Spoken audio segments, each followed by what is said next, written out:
जय भारत। लास्ट वाली क्लास में हमने पढ़ लिया है इंक्रीजिंग फंक्शन और डिक्रीजिंग फंक्शन क्या होता है, कैसे निकालते हैं, क्या कंडीशन होती है, डेरिवेटिव वाली कंडीशन भी हमने देखा। ठीक है ना। अब इस वाली क्लास में भी हम कुछ और अलग टाइप के क्वेश्चंस कर लेते हैं इंक्रीजिंग डिक्रीजिंग वाले, जहाँ पे कोई फंक्शन अगर डिफरेंशिएबल नहीं है तो उसमें क्या करना है, या फिर वेरिएबल्स इन्वॉल्व होंगे तो क्या करना है, या फिर कोई फंक्शन में पैरामीटर अगर इन्वॉल्व है, पैरामीट्रिक इक्वेशन, तो उसमें कैसे करना है, इस वाली क्लास में कर लेते हैं। ठीक है। तो सबसे पहले देख लो, ये एक क्वेश्चन कर लेते हैं। Find the value of A for which the function A plus to x cube minus three x square plus nine A x minus one decreases monotonically for all real x. जितने भी x है उस सारे x के लिए ये जो function है सिर्फ डिक्रीजिंग होना चाहिए। अगर डिक्रीजिंग होता है तो फंक्शन की तो हमने ऑलरेडी कंडीशन लिख लिया है। क्या होता है, अगर कोई भी फंक्शन अगर डिक्रीजिंग होता है तो इसका जो फर्स्ट ऑर्डर डेरिवेटिव है वो लेस देन जीरो चलेगा या फिर इक्वल्स टू जीरो चलेगा। इक्वल्स टू जीरो जो है किसी इंटरवल के लिए नहीं, किसी एक आध वैल्यू के लिए चलेगा, है ना, मतलब डिस्टिंक्ट वैल्यू के लिए। एक्स एक्स की वैल्यू अगर समझो वन पे अगर जीरो हो रही है तो 1.1 वन पॉइंट मतलब वो पूरा इंटरवल के लिए जीरो नहीं होना चाहिए। वन पे वो चलेगा, फिर बाद में कभी टू पे चलेगा, कभी थ्री पे चलेगा, ऐसा मतलब डिस्टिंक्ट वैल्यू के लिए जीरो चलेगा, लेकिन कंटिन्यूस इंटरवल के लिए जीरो नहीं होना चाहिए। तब जाके क्या होता है, ये स्ट्रिक्टली डिक्रीजिंग होता है, और उसको क्या बोलते हैं हम लोग, मोनोटोनिकली डिक्रीजिंग ऐसा बोलते हैं। ठीक है। तो ये कंडीशन है, ये तुम्हारा फंक्शन है। तो फंक्शन क्या है तुम्हारा, F of X equals to कितना होगा, देखो यहाँ पे ए प्लस होगा टू और यहाँ पे लिखा है एक्स क्यूब। ठीक है। फिर माइनस थ्री ए इंटू होगा एक्स स्क्वायर, फिर कितना हो जाएगा प्लस नाइन ए इंटू होगा एक्स और होगा माइनस वन। ये हो रहा तुम्हारा फंक्शन। अब क्या बोला कि जो फंक्शन है डिक्रीजिंग है, तो इसका मतलब इसका फर्स्ट ऑर्डर डेरिवेटिव क्या आना चाहिए, वो आ जाना चाहिए लेस देन और इक्वल जीरो। तो चलो इसका फर्स्ट ऑर्डर डेरिवेटिव हम लोग ले लेते हैं। तो F dash of x equal कितना आ जाएगा, ये होगा ए प्लस टू जो है तो कांस्टेंट का काम कर रहा है, ये तो कांस्टेंट ही है। तो एक्स क्यूब के बदले कितना आएगा, थ्री टाइम्स हो जाएगा एक्स स्क्वायर, माइनस कितना आ जाएगा सिक्स ए इंटू होगा एक्स, प्लस हो जाएगा नाइन ए। सही है क्या, बस ये होगा तुम्हारा। तो अब इसके बाद ये होना चाहिए क्या, F dash of X, F dash of X कितना होगा, लेस देन और इक्वल्स टू जीरो होगा। F dash of X equals to हो जाएगा लेस देन और इक्वल्स टू जीरो। सही है ना। तो अब इसमें क्या होगा कि F dash of X less than और इक्वल जीरो है, तो F dash of X value कितना है तुम्हारे पास, three times A plus two into होगा एक्स स्क्वायर, फिर सिक्स ए इंटू होगा एक्स प्लस हो जाएगा नाइन टाइम्स ऑफ ये होगा लेस देन और इक्वल्स टू जीरो। यहाँ से तुम क्या कर लो, इसमें से तीन को तुम बाहर निकाल दो, तो बचा क्या, ये प्लस टू, क्योंकि ये तो थ्री जो है पॉजिटिव नंबर है और पॉजिटिव नंबर से हम लोग क्या कर सकते हैं, इस इंटरवल में इनइक्वालिटी में मल्टीप्लाई डिवाइड कर सकते हैं। तो यहाँ पे बचेगा टू ए इंटू एक्स और प्लस हो जाएगा यहाँ पे थ्री ए और ये होगा लेस देन और इक्वल्स टू जीरो। सही है। अब ये जो इक्वेशन है, ये जो ये वैसे कौन सा इक्वेशन बन गया, क्वाड्रेटिक बन गया ना। तो ये क्वाड्रेटिक इक्वेशन का आंसर हमेशा लेस देन जीरो आना चाहिए। बराबर क्या, ये कौन से एक्स के लिए आना चाहिए, ये एक्स बिलोंग्स टू आर के लिए, सारे एक्स के लिए इसका आंसर क्या आना चाहिए, लेस देन जीरो आना चाहिए। बराबर है क्या। तो देखो फिर क्या क्या केस कंडीशन पॉसिबल है। तो यहाँ पे दो केसेस में इसको सॉल्व करना पड़ेगा। सबसे पहले तो क्या, जब इसका जो लीडिंग कोएफिशिएंट है ये प्लस टू, अगर मान लेता हूँ कि ये कितना है, ग्रेटर देन जीरो है, तो तुम्हारे पास अगर लीडिंग कोएफिशिएंट अगर ग्रेटर देन जीरो होता है तो तुम्हारे पास तीन केसेस पॉसिबल हो जाते हैं। एक तो ये केस पॉसिबल हो जाती है, या फिर ये केस पॉसिबल हो जाती है, या फिर ये केस पॉसिबल हो जाती है। ये तीन केसेस पॉसिबल है। बराबर है। तो इन तीनों में देखो, इन तीनों में यहाँ पे इस वाले केस के लिए देखो, सिर्फ जो लेस देन जीरो वाला पार्ट है वो तो इतना ही है। मतलब यहाँ से लेकर इस वाले रूट से लेकर यहाँ तक के बीच में ही क्या है कि तुम्हारा ये जो एक्सप्रेशन है वो नेगेटिव है। यहाँ पे तो एक भी वैल्यू के लिए नेगेटिव नहीं है, यहाँ पे तो पता ही नहीं, नेगेटिव से मालूम ही नहीं है। इसका मतलब क्या होगा कि यहाँ पे जो बिलोंग्स टू आर के लिए तुमने बोला था कि लेस देन जीरो होना चाहिए, ये इस वाले केस के लिए सेटिस्फाइड हो ही नहीं रहा। समझ में नहीं बात आपको, मतलब केस वन जो है इसमें इसका एक भी सोल्यूशन नहीं आएगा। सही है। अब केस सेकेंड की बात कर लेते हैं।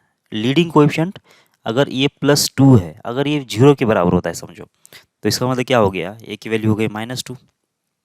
सही है। तो इसका मतलब जब ए की वैल्यू जब माइनस टू रख देंगे तो कितना होगा, ये तो जीरो होगा। और यहाँ पे कितना आएगा, माइनस टू रखने से कितना आ जाएगा, ये होगा फोर एक्स और होगा माइनस सिक्स, तो ये होगा कितना फोर एक्स और माइनस सिक्स और इक्वल जीरो होगा। सही है। तो एक्स की वैल्यू कितना आ जाएगी, एक्स की वैल्यू आ गई कितना, थ्री बाई टू। तो एक्स की वैल्यू जो थ्री बाई टू ये आ गई। बराबर। और उसने क्या बोला था कि for all X belongs to R के लिए इसका आंसर क्या होना चाहिए, लेस देन जीरो होना चाहिए, बराबर है क्या। तो चलो ये तुम ऐसा सोच लो ना, इसको ये इक्वल जीरो करने के बजाय तुम ऐसा कर लो, ये जो है तुम्हारा एक्सप्रेशन है ना ये, तो इसको y बराबर सपोज कर लो, तो जब 4x माइनस हो जाए कितना 6 ऐसा होगा, तो ये तो स्ट्रेट लाइन बन गया। फिर स्लोप कितना है, पॉजिटिव है, तो अगर स्लोप अगर पॉजिटिव है तो इसका मतलब इसका जो ग्राफ बनेगा तो ये होगा कितना, -6 से पास करेगा और स्लोप इसका 4 है, तो ये कुछ इस टाइप का ग्राफ बनेगा। अब यहाँ पे इतने वैल्यूज़ के लिए तो कोई दिक्कत नहीं है, इतने वैल्यूज़ के लिए तो तुमको कोई दिक्कत नहीं है, यहाँ पे ये नेगेटिव है, लेकिन उसके बाद ये पॉजिटिव हो गया ना। लेकिन उसने क्या बोला था कि for all X belongs to R के लिए पॉजिटिव होना चाहिए था, ये केस तो चली गई यहाँ से, ये केस तो हो ही नहीं सकती, मतलब तुम्हारा सेकेंड केस में भी इसका कोई सोल्यूशन है नहीं। ठीक है, अब थर्ड केस की बात करते हैं, केस थर्ड की। अब इसमें क्या होगा, तुम्हारा a+2 जो लीडिंग कोएफिशिएंट है, अगर मैं लेस देन जीरो बोल दूँ, लीडिंग कोएफिशिएंट अगर लेस देन जीरो बोल दूँ, तो इस वाले केस में कितने ग्राफ पॉसिबल है। तो पहला ग्राफ तो 2 रूट वाला, ये ग्राफ पॉसिबल है। दूसरा ग्राफ जहाँ पे ये टच मतलब दो सिंगल इक्वल रूट्स वाला, और तीसरा ग्राफ कैसा है, ये होगा दो डिफरेंट रूट मतलब इमेजिनरी रूट वाला। ये 3 केसेस पॉसिबल है। तुमको चाहिए क्या, पहले देखो, तुमको चाहिए इसका जो ग्राफ का जो आंसर है ना वो कितना चाहिए, मतलब इस एक्सप्रेशन का जो आंसर है लेस देन और इक्वल्स टू जीरो चलेगा, लेस देन और इक्वल जीरो चलेगा, किसके लिए, for all X belongs to R के लिए।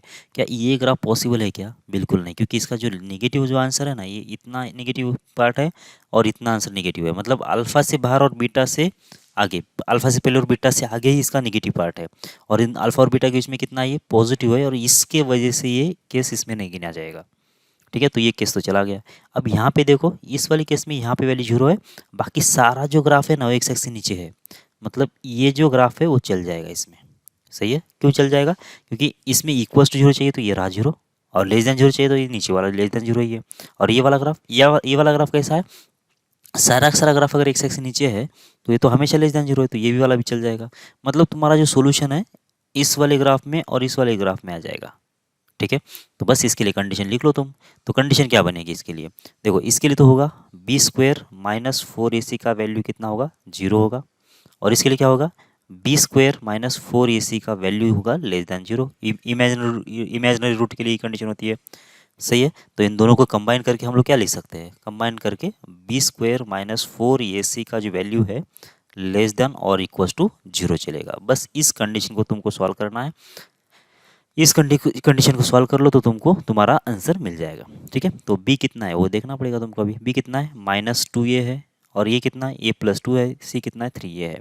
-2a का स्क्वायर होगा यहाँ पे, -2a का स्क्वायर, ये होगा तुम्हारा b का स्क्वायर 4 टाइम्स। a की वैल्यू कितना है, a+2 है, c की वैल्यू कितना है वो 3a था शायद, और इसका आंसर चाहिए तुमको लेस देन और इक्वल जीरो। ये एक बार कंफर्म कर लो वैल्यूज़। तो कितना था ये, 2a का स्क्वायर 3a, और ये +2, सही है, सपोज सही है। ठीक है, तो बस इसको आप सिंप्लीफाई कर देना तुमको। तो ये 4 और ये 4 तो कैंसिल हो गया, तो a² माइनस कितना होगा, 3 टाइम्स ऑफ a² होगा, इसके साथ इसको मल्टीप्लाई कर लो तो फिर होगा -6 टाइम्स हो जाएगा a², सॉरी ये स्क्वायर नहीं, सिर्फ ये 3 -6 टाइम्स होगा ये, और ये होगा लेस देन और इक्वल जीरो। सही है, तो कितना हो गया, माइनस होगा 2a², फिर होगा माइनस हो जाएगा 6a लेस देन और इक्वल जीरो। तो -2a से जब डिवाइड कर लेते तो ये स्क्वायर हो जाएगा, प्लस हो जाएगा 3 टाइम्स ऑफ ए, सही है, और इसका आंसर आ जाएगा ग्रेटर देन जीरो। ये कैसे किया, -2 से जब हमने डिवाइड कर लेते हैं तो क्या होगा कि साइन पलट जाएगा। सही, नेगेटिव से मल्टीप्लाई कर रहे हैं इसलिए। तो यहाँ पे तुम्हारे रूट्स आ जाएंगे, -3 यहाँ पे है और जीरो यहाँ पे है, तो ये रहा तुम्हारा माइनस, ये रहा तुम्हारा प्लस, और सॉरी उल्टा लिख दिया हमने, यहाँ पे आएगा तुम्हारा प्लस और यहाँ पे आएगा माइनस और यहाँ पे प्लस आएगा। कैसे, जब इसमें से ये कॉमन ले लिया तुमने तो ये +3 होगा ग्रेटर देन और इक्वल जीरो। तो इस इंटरवल में पॉजिटिव रहेगा, सो साइन -3 से लेकर जीरो के लिए निगेटिव रहेगा, -3 से पहले के लिए पॉजिटिव रहेगा। तो तुम्हारा सोल्यूशन चाहिए ग्रेटर देन जीरो के लिए, तो -∞ से लेकर -3 तक, और ये होगा ओपन, ये क्लोज होगा, और यूनियन होगा ये क्लोज, और ये होगा ये ओपन। बस ये तुम्हारा सोल्यूशन हो जाएगा, -∞ से लेकर -3 तक और जीरो से लेकर इन्फिनिट तक। मतलब तुम्हारा एक ही वैल्यू अगर इस इंटरवल में होगा तो ये फंक्शन क्या होगा, हमेशा डिक्रीजिंग होगा। ठीक है, समझ में आ रही बात आपको। ओके, तरीका समझ में आ रहा है आप लोगों को? तो ऐसे हम लोग सॉल्व कर सकते हैं। आगे बढ़ते हैं। Separating the intervals of monotonicity, मतलब क्या करना है कि ये जो इन फंक्शन है इसमें कोई कहीं ग्राफ इंक्रीजिंग भी है, कहीं ग्राफ डिक्रीजिंग भी है, मतलब इंक्रीजिंग भी ग्राफ है, डिक्रीजिंग भी ग्राफ है। तो हमको कहाँ से कहाँ तक ग्राफ इंक्रीजिंग है, कहाँ से कहाँ तक ग्राफ डिक्रीजिंग है, ये ढूंढना है। इसी को बोलते हैं हम लोग सेपरेट द इंटरवल्स, बराबर ना? ठीक, तो कर लेते फिर। देखो, सबसे पहले प्रॉब्लम क्या है, सबसे पहले तुमको क्या करना है कि ग्राफ का फर्स्ट ऑर्डर डेरिवेटिव निकालना पड़ेगा। और ये फर्स्ट ऑर्डर डेरिवेटिव निकालने के बाद ये जो फर्स्ट ऑर्डर डेरिवेटिव है कहाँ कहाँ पॉजिटिव देखना पड़ेगा, और ये कहाँ कहाँ पे नेगेटिव है ये देखना पड़ेगा। पॉजिटिव का मतलब क्या होता है कि ग्राफ जो होगा एफ एक्स जो है तुम्हारा क्या होगा, इंक्रीजिंग, और नेगेटिव का मतलब क्या होगा कि एफ एक्स जो होगा तुम्हारा डिक्रीजिंग होगा। ठीक है, मतलब सब कुछ जो है किसके ऊपर डिपेंड है, तुम्हारे फर्स्ट ऑर्डर डेरिवेटिव के ऊपर डिपेंड है। ठीक है, तो तुम क्या करोगे, फर्स्ट ऑर्डर डेरिवेटिव तुम लोग निकालोगे। ठीक है, तो ये होगा तुम्हारा फर्स्ट ऑर्डर डेरिवेटिव किसके लिए, फर्स्ट वाले के लिए। इसके लिए कितना आ रहा है, देखो ये होगा शायद 12 टाइम्स हो जाएगा एक्स क्यूब, बराबर मैं डायरेक्ट लिख रहा हूँ। ये हो जाएगा 38 24, तो 24 टाइम्स हो जाएगा एक्स स्क्वायर, फिर बाद में आएगा 12 टाइम्स होगा एक्स, और ये होगा 24, और कांस्टेंट की डेरिवेटिव हो जाएगी 0। तो ये रहा तुम्हारा फर्स्ट ऑर्डर डेरिवेटिव, बराबर है क्या? तो तुमको करना क्या पड़ेगा, अब इसके फैक्टर बना के इसका साइन देखना पड़ेगा तुमको, ठीक है ना? तो 12 तो सब में से कॉमन दिख रहा है, तो 12 कॉमन ले लिया, तो ये होगा एक्स क्यूब, फिर यहाँ पे आएगा 2 टाइम्स होगा एक्स स्क्वायर, फिर बाद में आएगा माइनस एक्स, प्लस हो जाएगा ये 2। सही है, और देखा जाए तो यहाँ पे भी एक्स स्क्वायर कॉमन दिख रहा है और यहाँ पे -1 कॉमन दिख रहा है।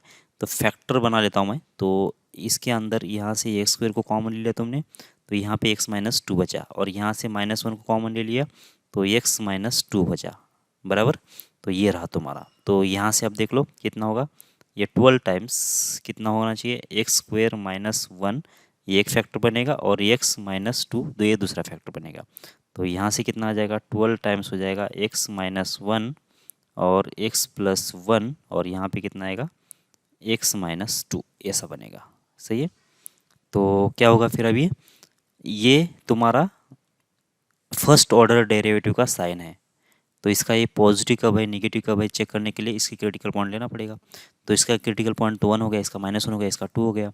तो पहले तो -1 ले लो, फिर बाद में ले लो 1, फिर बाद में ले लो 2। सही है, तो ये क्रिटिकल पॉइंट्स ले लिए हमने। अब इसका साइन सिस्टम देख लेंगे, तो यहाँ पे तो हमेशा प्लस आएगा, इसमें माइनस, इसमें प्लस, और इसमें माइनस। ठीक है, मतलब किसी भी एक इंटरवल का साइन नंबर लेके इसमें रख के देख लो और साइन चेक कर लो कितना आ रहा है। फिर अल्टरनेट साइन चेंज होने वाला है क्योंकि सबके पावर जो है ऑड है।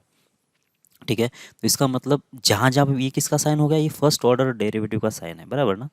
तो ये कहाँ कहाँ पॉजिटिव है, यहाँ पे, तो यहाँ पे होगा ये इंक्रीजिंग, यहाँ पे पॉजिटिव, तो ये इस वाले इंटरवल में क्या होगा, इंक्रीजिंग, ये डिक्रीजिंग होगा यहाँ पे, और ये होगा डिक्रीजिंग, बराबर ना? तो इसका मतलब अगर एफ ऑफ एक्स अगर तुमको इंक्रीजिंग चाहिए, ठीक है, तो एक्स कितना होगा, एक्स होगा -1 से लेकर +1 के बीच में, ये ओपन यूनियन कितना होगा 2 से लेकर इन्फिनिट तक। सही है, और एफ ऑफ एक्स डिक्रीजिंग कब होगा, तो उसके लिए एक्स की वैल्यू कितना आना चाहिए, -∞ से लेकर -1 तक, और यूनियन होगा कितना, 1 से लेकर 2 तक। सही है, तो बस ये वाला होगा।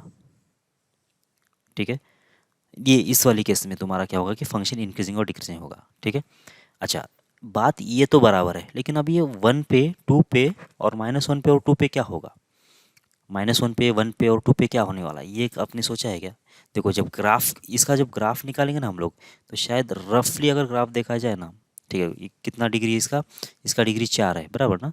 तो एक साइड से ओपन होकर एक साइड पे ख़त्म होगा। ठीक है, ये जो मैं बोल रहा हूँ आगे मैं समझा दूंगा क्या बोल रहा हूँ। तो ग्राफ कुछ इस टाइप का आएगा इसका, इस टाइप का, ऐसा कुछ हो जाएगा ये रफली देखा जाए। ये मैं इस एक्स एक्सिस को इसमें इन्वॉल्व ही नहीं करता हूँ, बराबर ना? तो क्योंकि ये उसको एक्स एक्सिस मतलब हम लोग वैल्यू की बात नहीं कर रहे, हम लोग इंक्रीजिंग और डिक्रीजिंग की बात कर रहे हैं। ठीक है, तो ये जो तुम्हारा पॉइंट है कौन सा है, ये -1 है, और ये कौन सा पॉइंट है ये तुम्हारा, ये मतलब एक्स के रिगार्डिंग, एक्स के रिगार्डिंग, तो ये होगा तुम्हारा -1। ठीक है, ये होगा विथ रेस्पेक्ट टू एक्स कौन सा, +1, और ये जो पॉइंट है ये कितना होगा, 2 होगा। सही है क्या? अभी हमने क्या बोला कि -∞ से लेकर जब -1 तक आ रहे, तो ग्राफ कैसा हो रहा है, ये डिक्रीजिंग हो रहा है। ठीक है, यहाँ तक डिक्रीजिंग हो रहा है, बराबर क्या? तो इसका मतलब अगर मैंने -∞ से लेकर -1 को अगर मैं यहाँ पे क्लोज भी लिख देता हूँ तो कोई फर्क नहीं पड़ेगा। क्यों? क्योंकि ग्राफ इस वाले पॉइंट तक डिक्रीज कर रहा है। ठीक है, इसके बाद ये इंक्रीज करना स्टार्ट कर लिया। सही है क्या? इसका मतलब अगर मैं यहाँ पे अगर ओपन के बदले क्लोज भी लिख दूँ ना तो कोई फर्क नहीं पड़ेगा। सही है, ओके। अब -1 के आगे क्या हो रहा है कि ग्राफ इंक्रीज होना स्टार्ट हो गया। ठीक है, तो इंक्रीज कहाँ तक हो गया? +1 तक हो गया। अच्छा, ये जो -1 जो है वहाँ से स्टार्ट हो गया इंक्रीज होना। समझ मेरी बात आपको? इसका मतलब ये -1 से लेकर +1 तक के इसमें भी अगर मैं इसको क्लोज कर लेता हूँ तो कोई फर्क नहीं पड़ेगा। अब क्यों फर्क नहीं पड़ेगा? क्योंकि यहाँ पे -1 पे ग्राफ कहा हो रहा है कि यहाँ तक डिक्रीज हो रहा है, बराबर है क्या? ये मतलब इसका लास्ट कॉर्नर है डिक्रीज होने का। और इसके बाद ये तुरंत क्या होगा कि यहाँ से अब ये इंक्रीज होना स्टार्ट कर लिया। तो ये सबसे स्टार्टिंग पॉइंट हो गया इंक्रीज होने का। तो ये पॉइंट जो है तुम इसमें भी गिन सकते हो और इसमें भी गिन सकते हो, बस यही समझाना था तुमको। ठीक है, तो तुम ये जो एक्सट्रीम पॉइंट्स है दोनों में भी इंक्लूड कर सकते हो, कोई फर्क नहीं पड़ेगा। ठीक है, वैसे ये जो पॉइंट्स होते हैं इसको हम लोग मैक्सिमा मिनिमा बोलते हैं। ये हम लोग आगे वाली, अभी ये जो इंक्रीजिंग डिक्रीजिंग वाला खत्म होगा ना तो उसमें हम लोग कवर करेंगे अभी इन्फ्लेक्शन पॉइंट क्या होता है और मैक्सिमा मिनिमा क्या होता है। ठीक है, मतलब ये जो पॉइंट है ये एकदम एक्सट्रीम पॉइंट्स है इसके। अब इसके आगे जो पॉइंट है ग्राफ है इंक्रीज हो रहा है, इसके पीछे डिक्रीज हो रहा है। ठीक है, तो ये जो पॉइंट है दोनों को ज्वाइंट कर रहा है वैसे। ठीक है, तो इसका मतलब ये पॉइंट इसका स्टार्टिंग पॉइंट होता है इंक्रीजिंग फंक्शन के लिए, और ये पॉइंट ये जो डिक्रीज हो रहा है उसका एंड पॉइंट होता है। तो ये पॉइंट इधर भी गिना सकते हैं हम लोग, इसको ही इधर भी गिना सकते हैं। सही है, ओके। सेकेंड वाला देख लेते हैं। अब सेकेंड में यहाँ पे साइन क्यूब दिया है कुछ। ठीक है, मैं यहाँ से कॉपी कर लेता हूँ इसको और नीचे पेस्ट कर लेते हैं।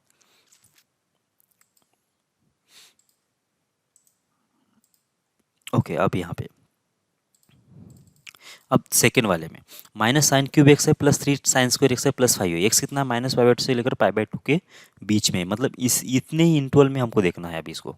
ठीक है, अब इतने इंटरवल के लिए पहले अगर साइन का अगर बात कर लेते हैं ना, साइन का बिहेवियर कैसा होता है? -π/2 से लेकर +π/2 के बीच में। ठीक है, तो ये रहा तुम्हारा -π/2। ठीक है, ये तो जीरो ही है। और ये रहा तुम्हारा +π/2, बराबर है क्या? π/2 पे वैल्यू जो आती है साइन की वो होती है +1, और -π/2 पे वैल्यू आती है कितना?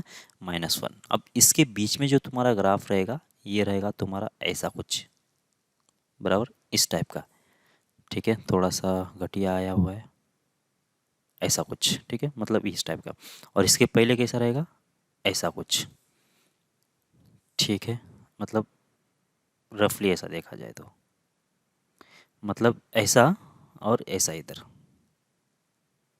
ठीक, ये वाला ग्राफ होगा। अब तुमको क्या करना है? तुमको करना है इसको डिफ्रेंशिएट, तो कर लो डिफ्रेंशिएट। तो f'(x) कितना होगा? ये होगा -3 sin² x, बराबर ना? और होगा साइन का डेरिवेटिव cos x, कोई दिक्कत नहीं आनी चाहिए। फिर 3 टाइम्स हो जाएगा, और ये होगा 2 टाइम्स होगा sin x, और होगा कितना? cos x, sin x का डेरिवेटिव। फिर कांस्टेंट की डेरिवेटिव हो जाती है 0। बस फिर इतना ही है ना। तो फिर आप देख लो यहाँ से क्या क्या बन गया, तो कॉमन आ जाएगा कितना? cos x sin x। ठीक है, तो sin x से कॉमन आ गया और cos x से कॉमन आ गया। फिर 3 भी कॉमन आ गया, तो बचा क्या कितना? यहाँ से बच गया 3 तो निकल गया, cos x निकल गया, sin x निकल गया। यहाँ से 3 निकल गया, sin x निकल गया, cos x निकल गया।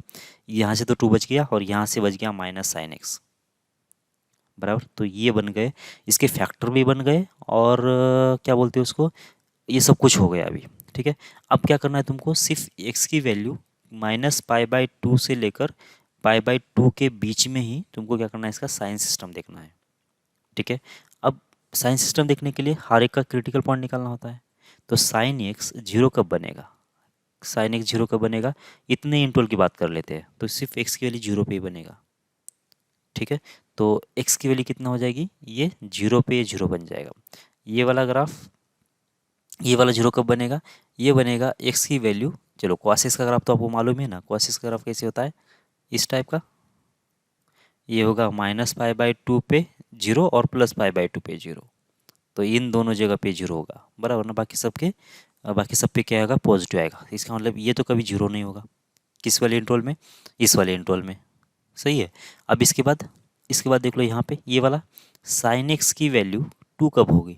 कभी होती नहीं है कि साइन एक्स तो मैक्सिमम 1 होता है, तो ये भी 2 नहीं होगा। मतलब एक ही पॉइंट आ गया तुम्हारा x = 0। ठीक है, तो x = 0 अगर तुम्हारा एक ही क्रिटिकल पॉइंट है तो तुम क्या कर सकते हो? अभी नंबर लाइन प्लॉट करके उस पर साइन सिस्टम देख सकते हो। तो ये होगा तुम्हारा 0, π/2 के आगे तो जाना नहीं है, -π/2 के पीछे भी नहीं जाना है, बराबर। तो ये रहा तुम्हारा, और इसके बीच में, और ये क्या होगा, ये वाला, बराबर ना। ठीक है, तो इसके अंदर साइन कितना आ रहा है, तो कोई भी एक नंबर ले लेते, π/4 ले लेते हैं। तो π/4 यहाँ पे रख दिया, तो ये होगा 1/√2, ये भी π/4 पे 1/√2, यहाँ पे π/4 पे 1/√2, तो 2 - 1/√2 कितना होगा, ये पॉजिटिव और ये पॉजिटिव, मतलब होगा यहाँ पे प्लस का साइन। यहाँ पे माइनस π/4 रख देते हैं, तो ये होगा नेगेटिव, ये होगा पॉजिटिव, और ये होगा नेगेटिव, तो यहाँ पे आएगा कितना, नेगेटिव। तो ये नेगेटिव है, ये पॉजिटिव है। ठीक है, तो क्या होगा फिर, अब तुमको देखना है ये F dash of x negative कब है और पॉजिटिव कब है। तो F dash of x positive कब होगा, तो ये वाला रहा तुम्हारा। तो एक्स की वैल्यू कितना होना चाहिए, एक्स की वैल्यू हो जाएगी 0 से लेकर π/4 के सॉरी π/2 के बीच में। ठीक है, यहाँ इसके बीच में क्या रहना चाहिए, तुम्हारा फंक्शन जो है इंक्रीज करना चाहिए। और F dash of x negative कब रहेगा, F dash of x negative होने के लिए जो एक्स होगा -π/2 से लेकर कहाँ तक, 0 तक। फिर से वही बात, ये जो 0 वाला पार्ट है, इसमें इसको इधर भी इंक्लूड कर सकते हैं और इधर भी इंक्लूड कर सकते हैं। तो ये इसको 0 इधर भी ले सकते हो तुम, और यहाँ पे भी क्लोज कर सकते हो। ये एक्सट्रीम पॉइंट होता है दोनों को भी, मतलब यहाँ से ग्राफ एक्चुअली स्टार्ट हो गया इंक्रीज करना, और यहाँ तक ये ग्राफ डिक्रीज कर रहा था। तो ये इसको इधर भी क्लोज कर सकते हैं, इधर भी क्लोज कर सकते हैं। ठीक है, तो ये रहा तुम्हारा सेकेंड प्रॉब्लम। ठीक है, एक और प्रॉब्लम है इसके अंदर, वो भी कर लेते हैं। ठीक है, देखो अभी ये जो थर्ड वाला है उसको भी डिफ्रेंशिएट कर लो पहले।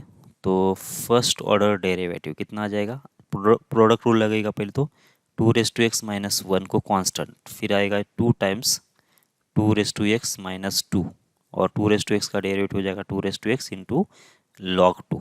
सही है, फिर कितना आएगा 2⁻x और -2 का स्क्वायर कांस्टेंट, तो 2⁻x - 1 का डेरिवेटिव 2⁻x इंटू होगा ln2। जो भी कॉमन है उसको पहले निकाल लो बाहर। तो देख लो ये 2⁻x और ln2 कॉमन दिख रहा है, और 2⁻x - 2 भी कॉमन दिख रहा है। तो इतना जब कॉमन ले लिया हमने, तो ये निकल गया, ये निकल गया, और ये निकल गया। ये 2 इंटू कितना बचेगा, 2 इंटू 2⁻x माइनस हो जाएगा 2, ये बच गया इतना। सही है, यहाँ से क्या बचा, देखो यहाँ से ये तो निकल गया और इसमें से एक निकल गया, तो 2⁻x - 2, ये एक और बच गया। सही है, तो कर लो सॉल्व। अभी कितना होगा, 2⁻x इंटू होगा ln2, और 2⁻x माइनस होगा 2, और यहाँ से ये होगा 3 टाइम्स 2⁻x माइनस हो जाएगा 4। सही है, अब इसके बाद क्या करना पड़ेगा, F dash of x increasing कब है, मतलब एफ ऑफ एक्स इंक्रीजिंग कब है, डिक्रीजिंग कब का है, चेक करने के लिए F dash of greater than 0 कब है, F dash of X less than 0 कब है, वो देखना पड़ेगा। और उसके लिए इसकी क्रिटिकल पॉइंट लेके नंबर लाइन पे प्लॉट करना पड़ेगा। 2⁻x ऑलवेज पॉजिटिव होता है, तो ये कभी 0 नहीं होगा, ये तो कांस्टेंट है, ये तो हमेशा पॉजिटिव, तो ये भी 0 नहीं होगा।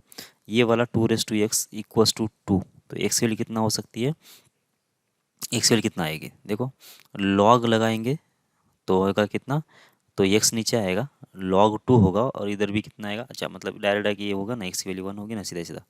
तो x की वैल्यू कितना आ गई, यहाँ से 1 आ गई, और यहाँ से देखो 3 टाइम्स होगा 2⁻x की वैल्यू कितना आना चाहिए, 4 आना चाहिए। तो 2⁻x कितना होगा, ये 4/3। तो इसका मतलब x की वैल्यू जो होगी वो हो जाएगी log कितना, 4/3, और बेस हो जाएगा 2। ये होगा तुम्हारा, यहाँ पे ये नंबर जो होगा 0 होगा, और ये नंबर 1 पे 0 होगा। तो नंबर लाइन ले लो तुम, नंबर ले लिया, तो log 4/3 टू द बेस 2 कैसा नंबर है ये है 1 से कम, क्योंकि log 2 टू द बेस 2 1 हो जाता है यहाँ पे, और ये 4/3 जो है 1 से कम है। मतलब तुम्हारा ये जो नंबर है ये कौन सा होगा, log, ये होगा 4/3 टू द बेस होगा 2, और ये होगा तुम्हारा 1। सही है, तो यहाँ पे एक नंबर है और यहाँ पे एक नंबर है। तो यहाँ पे तुम्हारा देखो सब x जो है पहली बार आए, जब पहली बार x माइनस अल्फ़ा अगर इस टाइप का अगर फैक्टर होता है, मतलब x अगर पहले होता है और नंबर कांस्टेंट आगे होता है, तो लास्ट वाली इंटरवल में हमेशा साइन पॉजिटिव आता है। अगर चेक करना है तो 2 के लिए चेक करो, है ना, चेक करना है तो देखो इनका तो कोई लेना देना है नहीं भाई, तो पॉजिटिव नंबर है। 2 का पावर 2 होगा 4, 4 - 2, तो ये तो पॉजिटिव हो गया। 2 का पावर 2 हो जाएगा 4, 4 इंटू 3 होगा 12, 12 - 4 हो जाएगा 8। मतलब दोनों के दोनों पॉजिटिव है, तो इसका मतलब यहाँ पे साइन पॉजिटिव आ जाएगा। किसी का भी डिग्री 2 इवन नहीं है, इसका मतलब साइन अल्टरनेटली बदलते जाएगा। तो यहाँ पे माइनस और यहाँ पे आएगा प्लस। सही है, तो ये साइन सिस्टम है तुम्हारा। ठीक, तो इंक्रीजिंग कहाँ पे होगा और डिक्रीजिंग कहाँ पे होगा आप देख लो। तो यहाँ पे प्लस लिखा है तो यहाँ पे तो इंक्रीज करेगा ग्राफ, यहाँ पे प्लस लिखा है तो ये ग्राफ इंक्रीज करेगा, यहाँ पे माइनस लिखा है तो यहाँ पे ग्राफ डिक्रीज करेगा। सही है। तो एफ एक्स जो है डिक्रीज कब करेगा, एफ एक्स डिक्रीज कब करेगा, सिर्फ लॉग 4/3 टू द बेस 2 से लेकर, सेम लॉजिक यहाँ पे इसको क्लोज कर रहा हूँ मैं, और यहाँ पे 1 तक, यहाँ तक ये ग्राफ क्या करेगा, डिक्रीज करेगा इसके बीच में, बराबर ना। और बाकी जो है इंक्रीज कब करेगा, एफ एक्स जो होगा इंक्रीज इसके बाहर करेगा, मतलब माइनस इन्फिनिटी से लेकर लॉग होगा 4/3 टू द बेस 2, ये ओपन और ये होगा क्लोज, यूनियन होगा 1 से लेकर इन्फिनिटी, इतने इंटरवल में ये इंक्रीज करेगा, इतने इंटरवल में डिक्रीज करेगा। मैंने यहाँ पे दोनों जगह पे क्लोज क्यों लगाया समझ में आया आपको, क्योंकि ग्राफ यहाँ से इंक्रीज हो रहा है, कहाँ तक होगा इंक्रीज, इस पॉइंट तक इंक्रीज होगा, फिर इसी पॉइंट से डिक्रीज होना स्टार्ट हो जाएगा। तो ये एक्सट्रीम पॉइंट्स है, ये एक्सट्रीम पॉइंट है, तो ये इधर भी इंक्लूड हो सकता है, इधर भी इंक्लूड हो सकता है। समझ में आ रही क्या बात आपको, बस ऐसे आपको करते जाना है। आगे बढ़ते हैं। Find the interval of monotonicity of the function f(x) equals to mod x minus 1 divide by x square. अब ये जो फंक्शन है ये फंक्शन डिसकंटिन्यूस है। अगर डिसकंटिन्यूस है इसका मतलब क्या हो गया कि डेफिनेटली वहाँ पे तो नॉन डिफरेंशिएबल होगा, मतलब यहाँ पे हम लोग डायरेक्ट डिफरेंशिएशन नहीं लगा सकते। एक तो ये बात, दूसरी बात ये फंक्शन नॉन डिफरेंशिएबल भी है कहाँ पे, x इक्वल्स टू 1 पे, मतलब इसमें डिफरेंशिएबिलिटी की बात है और डिसकंटिन्यूटी की बात है, बराबर ना। तो इसलिए पहले तो क्या करोगे तुम, इस फंक्शन को पहले प्रॉपरली बना लो। तो फंक्शन को प्रॉपरली बनाने के लिए एफ एक्स निकाल लेते हैं। एफ एक्स कैसे निकालोगे तुम, तो ये रहा तुम्हारा, ये जो अंदर लिखा है मॉड के अंदर, इसकी वैल्यू अगर 1 से ज़्यादा होती है तो इसका मतलब फंक्शन क्या बनेगा तुम्हारा, एक्स माइनस 1 डिवाइडेड होगा एक्स स्क्वायर, और जब एक्स की वैल्यू कितना हो जाएगी 1 से कम होगी तो इसका मतलब कितना आएगा, ये निगेटिव होगा, माइनस हो जाएगा एक्स माइनस 1 और टोटल डिवाइड होगा कितना, एक्स स्क्वायर। ऐसे एक्स माइनस 1 डिवाइड बाई होगा एक्स स्क्वायर, एक्स वैल्यू जब ग्रेटर देन और इक्वल टू 1 होती है तो, और x minus 1 divide by x square होगा जब एक्स वैल्यू कितना हो जाती है, लेस देन 1 होती है तो। सही है, ये होगा। अब क्या करेंगे हम लोग, अब एक्स की वैल्यू 1 से ज़्यादा के लिए तो जीरो तो आएगा नहीं है, एक्स वैल्यू 1 से ज़्यादा के लिए जीरो तो इसमें आएगा नहीं, तो तुम क्या करोगे, इसमें इसको डायरेक्ट डिफ्रेंशिएट करो और इसका क्रिटिकल पॉइंट ले लेते हैं, ठीक है ना। तो इसको डिफ्रेंशिएट कर लिया तो एफ डैश ऑफ एक्स, किसकी बात चल रही है, एक्स की वैल्यू ग्रेटर देन और इक्वल टू 1 वाले पार्ट की, मतलब इस वाले पार्ट की। तो एफ डैश ऑफ एक्स कैसे निकालेंगे, देखो इसको तुम ऐसा भी लिख सकते हो, कैसे, ये होगा 1/x, बराबर ना, ये 1/x होगा, माइनस 1/x स्क्वायर भी होगा। तो ये -1/x का डेरिवेटिव कितना आएगा, -1/x स्क्वायर आएगा, 1/x का आएगा -1/x, यहाँ पे कितना आएगा 2/x³, ऐसा बनेगा ये। सही है। अगर तुमको इसको लिखना है तो यहाँ पे x तो होगा तो कितना 2 माइनस एक्स डिवाइड बाय होगा x³। सही है। तो ये रहा तुम्हारा फंक्शन। तो इसका क्रिटिकल पॉइंट एक तो 2 है और एक 0 है, लेकिन तुमको देखना कहाँ से है, 1 से आगे ही देखना है, तो ये तो 0 तो आएगा नहीं, तो तुमको इसके आगे जाना है। ठीक है। तो यहाँ पे जो तुम्हारा साइन आएगा नेगेटिव आएगा, क्यों नेगेटिव आएगा बोलो, क्योंकि यहाँ पे एक्स जो है नेगेटिव में, कांस्टेंट पॉजिटिव में, तो 2 माइनस एक्स ऐसा है, तो इसका मतलब लास्ट वाले इंटरवल में हमेशा साइन नेगेटिव आएगा। अगर चेक करना है तो चेक करो 4 के लिए, तो 2 माइनस 4 होगा नेगेटिव, और नीचे तो पॉजिटिव है, वैसे तो ये नेगेटिव है, और यहाँ पे आएगा तुम्हारा पॉजिटिव। ठीक है। तो इसका मतलब ये हुआ कि 2 से आगे फंक्शन कैसा है, डिक्रीज करेगा, यहाँ पे 2 से आगे कैसे होगा फंक्शन, डिक्रीज करेगा, और 1 से लेकर 2 के बीच में इंक्रीज करेगा। ठीक है। जब एक्स की वैल्यू 1 से आगे की बात कर रहे हैं हम लोग, तो क्या होना चाहिए कि 1 से लेकर 2 तक के बीच में, 1 से लेकर 2 के बीच में जो ग्राफ होगा क्या होगा, ये होगा इंक्रीजिंग, ग्राफ क्या होगा, इंक्रीजिंग, बराबर ना। और 2 से लेकर इन्फिनिटी के बीच में, 2 को क्लोज कर लिया, इन्फिनिटी को कर लिया ओपन, इस वाले केस में क्या होगा, ये होगा ग्राफ डिक्रीजिंग। सही है, इतना समझ में आता आपको। बस फिर अब दूसरा, एक्स की वैल्यू जब लेस देन 0 होगी, एक्स की वैल्यू कितना होगी, लेस देन वन अगर होती है तो। अब लेस देन 1 में दिक्कत क्या है कि फंक्शन जो है इसमें 1 भी आ जाता है, 0 भी आ जाता है, 0 पे फंक्शन डिसकंटिन्यूअस है। ठीक है।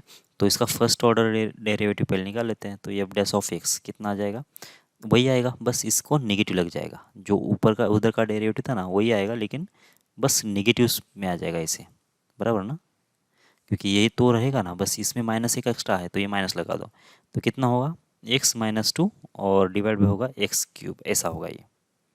सही है। तो बस अब यहाँ से क्या करो तुम, यहाँ पे भी क्रिटिकल पॉइंट ले लो। तो एक तो है 2 और एक तो है कितना 0। ठीक है, एक तो है 0 और यहाँ पे कहीं 1 है। तो 1 पे मैं फोकस क्यों कर रहा हूँ, क्योंकि मुझे 1 से पीछे जाना था। तो अगर 1 से पीछे जाना है, इससे अगर पीछे जाना है तो इसका मतलब इस आगे वाले पार्ट की तो इसको ज़रूरत ही नहीं है। तो 1 से पीछे देखेंगे। ठीक है, और 0 पे कैसा है, ये 0 पे है डिसकंटिन्यूअस। 0 पे अगर फंक्शन डिसकंटिन्यूअस है तो डिसकंटिन्यूअस की वजह से क्या दिक्कत आ सकती है वो देख लो अभी। अब समझो, मान लेते हैं कि यहाँ पे कितना है, ये -2 है इसमें, बराबर। -2 अगर इसमें रख दिया मैंने, तो -2 कितना होगा -4, -2 का क्यूब कितना आएगा माइनस। तो ये भी निगेटिव और ये भी ऊपर वाला भी निगेटिव, तो दोनों निगेटिव कैंसिल होकर ये प्लस हो जाएगा। सही है। अब 0 से लेकर 1 के बीच में क्या आ सकता है, आ सकता है 1/2। तो 1/2 जब यहाँ पे रख देंगे तो 1/2 माइनस 2 कितना होगा, 1/2 माइनस 2 तो ये होगा निगेटिव, और 1/2 का क्यूब कितना होगा, ये पॉजिटिव हो जाएगा, तो यहाँ पे आएगा नेगेटिव। सही है। तो प्लस और ये माइनस, ऐसा आ गया साइन। सही है। ओके। तो बस फिर यहाँ पे कितना है तुम्हारा, ये प्लस है तो यहाँ पे इंक्रीज करेगा फंक्शन और ये डिक्रीज करेगा। यहाँ पे 0 पे तो डिसकंटिन्यूस है, उसकी तो हम लोग बात ही नहीं कर रहे। ठीक है ना, इसके बाहर, इसके आगे और इसके पीछे की बात चल रही है अभी हमारी। ठीक है। तो बस फिर इसके आगे डेरिवेटिव यही होगा, इसके पीछे भी डेरिवेटिव होगा, बस ये 0 पे नहीं डिफाइन नहीं होगा डेरिवेटिव। ठीक है। तो यहाँ पे कितना है कि ये जो है इसका तो आंसर निगेटिव आ रहा है, इसमें इसका आंसर पॉजिटिव आ रहा है। तो इसका मतलब कितना आना चाहिए कि यहाँ पे इंक्रीज करेगा, यहाँ पे डिक्रीज करेगा। तो एक्स की वैल्यू लेस देन 1 के लिए माइनस इन्फिनिटी से लेकर 0 के बीच के बात, 0 पे तो क्या है डिसकंटिन्यूस, तो 0 को तो ओपन ही रखना पड़ेगा यहाँ पे। यहाँ पे क्या होगा, फंक्शन होगा इंक्रीजिंग। ठीक है। और आगे 0 से लेकर 1 के बीच में, अब 1 पे कैसा है, 0 पे तो ओपन करना पड़ेगा, 1 पे क्लोज लगा सकते हैं। बिल्कुल 1 पे क्या हो रहा है, वो तो डिसकंटिन्यू ये है ना, नॉन डिफरेंशिएबल वाला पॉइंट है, मतलब शायद इस टाइप का, ये कॉर्नर वाला टाइप आएगा। लेकिन ये डिक्रीज तो यहाँ तक होगा, फिर बाद में इसे इंक्रीज होगा ना, तो ये तो एंड पॉइंट है ना इसका, तो इसलिए इसको क्लोज लगा सकते हैं, लगाओ। और यहाँ पे कितना होगा, ये डिक्रीजिंग टाइप होगा, बराबर। क्योंकि 1 पे तो फंक्शन डिफाइन है, बस नॉन डिफरेंशिएबल है। अगर यहाँ से यहाँ तक अगर डिक्रीज हो रहा है तो ये तुम्हारा एंड पॉइंट है ना, यहाँ पे डिफरेंशिएबल नहीं है सिर्फ, लेकिन ये तो पॉइंट तो गिना जाएगा ना, तो यहाँ पे भी तुम क्लोज लगा सकते हो, कोई फर्क नहीं पड़ेगा। ठीक है। हाँ, 0 पे नहीं लगा सकते क्योंकि 0 पे कैसा डिसकंटिन्यूस है, बाकी ये ऐसा होगा। ठीक है, समझ में आ रही बात आपको? ओके, समझ में आ रहा है आप लोगों को कैसे करना है? आगे बढ़ते हैं। Find the intervals of decreases and increases for the function f(x) equals to cos pi by x। तो ये फंक्शन इंक्रीजिंग कब है, डिक्रीजिंग कब है, आपको अभी आइडिया आ चुका है, तो फटाफट कर लेते हैं। फर्स्ट ऑर्डर डेरिवेटिव निकालना है पूर्ण को। तो एफ डैश ऑफ एक्स कितना आएगा, कॉस का डेरिवेटिव कितना होता है, माइनस साइन होता है, जो एंगल है वैसे के वैसे पाई बाई एक्स। ठीक है। और इसका हो जाएगा पाई बाई एक्स स्क्वेयर। ठीक है, minus pi by x square ऐसा है।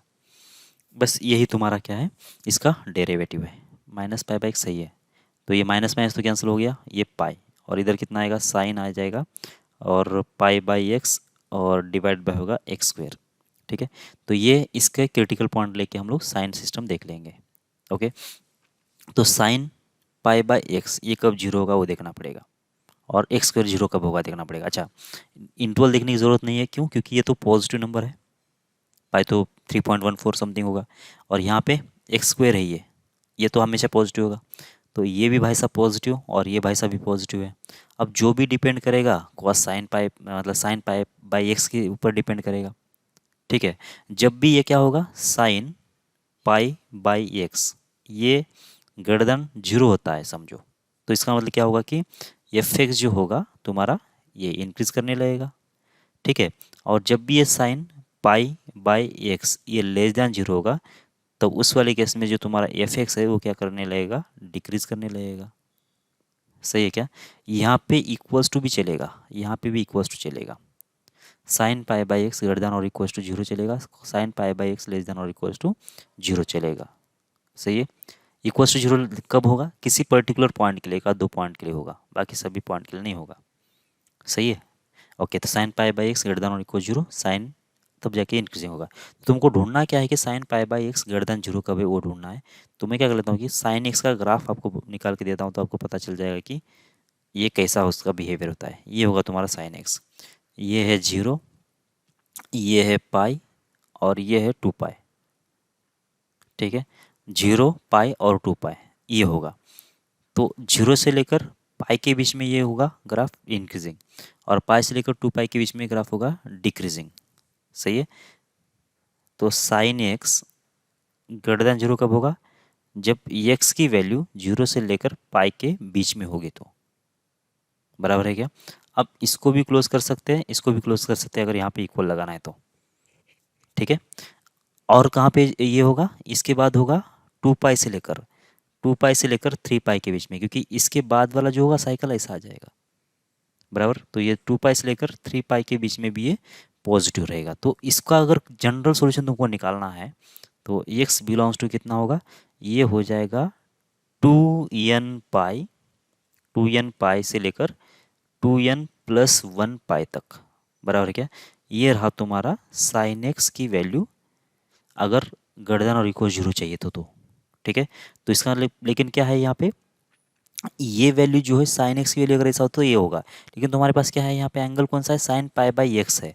तो इसका मतलब इसका जो सोल्यूशन आएगा, इस वाले का जो सोल्यूशन आएगा पर्टिकुलरली कितना आएगा, मैं यहाँ पे लिख देता हूँ। ठीक है, तो ये सोल्यूशन कैसे आएगा देखो, sine pi by x, sine pi by x अगर ये ग्रेटर देन और इक्वल टू जीरो चाहिए तो तुम्हारे लिए ये जो पाई बाई एक्स होगा, जो एंगल होगा, उसकी जो वैल्यू आएगी कहाँ से कहाँ तक के बीच में आएगी? टू एन पाई से लेकर कहाँ तक होगा? Two N plus one pi, इसके बीच में होना चाहिए। ये बात समझ में आती है आपको? ठीक है, तो और यहाँ से अब तुमको क्या निकालना है? एक्स की वैल्यू निकाल देना है।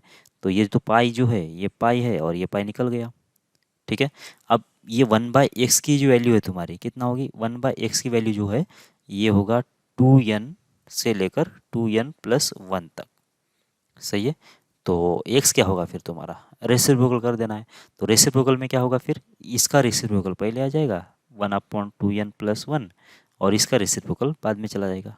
तो ये होगा टू एन प्लस वन से लेकर to one upon two N, ये होगा तुम्हारा एक्स। जब एक्स इसके बीच में होगा तब जाके तुम्हारा जो फंक्शन होगा एफ एक्स जो होगा वो इंक्रीज करना स्टार्ट कर देगा। ठीक है, और डिक्रीज कब करेगा फिर? इसके बाहर करेगा। बराबर है क्या? मतलब क्या होना चाहिए तुम्हारा? साइन एक्स डिक्रीजिंग कब होगा? साइन एक्स जो होगा डिक्रीजिंग होने के लिए, साइन एक्स मतलब डिक्रीजिंग होने के लिए, या फिर साइन एक्स लेस देन और इक्वल जीरो कब होगा? देखो यहाँ से, मतलब उसके लिए जिम्मेदार कितना रहेगा? साइन एक्स जो है पाई से लेकर टू पाई तक बीच में रहेगा, या फिर यहाँ पे थ्री पाई से लेकर फोर पाई के बीच में, ऐसे मतलब ऑड पाई से लेकर इवन पाई तक के बीच में क्या होगा तुम्हारा? ये एक्स होना चाहिए, तब जाके तुम्हारा साइन एक्स उस वाले केस में क्या होगा? वो लेस देन जीरो हो जाएगा। तो two N plus one pi से लेकर टू एन पाई तक ये होगा तुम्हारा एक्स। बराबर है क्या? तो इसका मतलब बस इसका रेसिप्रोकल कर देना ना यहाँ पे। ठीक है, तो ये कितना होना चाहिए फिर? एक्स बिलोंग्स टू कितना आएगा फिर यहाँ पे आएगा वन अपॉन टू एन से लेकर one upon two N plus one तक के बीच में। ठीक है, वन अपॉन टू एन से लेकर one upon two N plus one तक के बीच में क्या होगा तुम्हारा? एफ एक्स जो होगा डिक्रीज करना स्टार्ट होगा।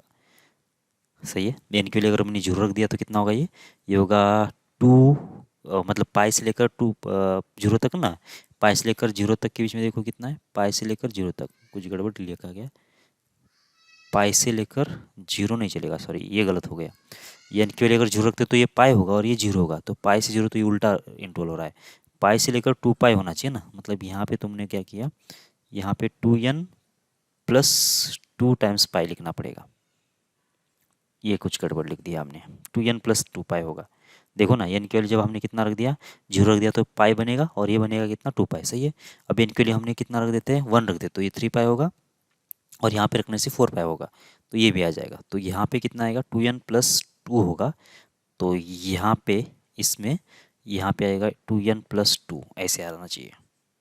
तो two N plus one upon two N plus two से लेकर one upon two N plus one, ये होगा तुम्हारा डिक्रीजिंग के लिए। सही है, तो एफ एक्स फाइनली कितना लिखेंगे हम लोग? अगर इंक्रीज कर रहा है तो तुम्हारा एक्स जो होगा ये कितना आएगा? One upon two N plus one से लेकर 1/2n ये होगा, सही है। और एफ ऑफ एक्स डिक्रीज कब करेगा, जब एक्स की वैल्यू ये कितना होना चाहिए, 1/2n+2 से लेकर 1/2n+1 होना चाहिए, 2n+1 बस ये होना चाहिए, ठीक है। तो इस वाले केस में ये फंक्शन डिक्रीज करना स्टार्ट करेगा। ठीक है, समझ में आ रही बात आपको? आगे बढ़ते हैं। ओके, ये प्रॉब्लम अगली वाली क्लास में करते हैं। जय भारत।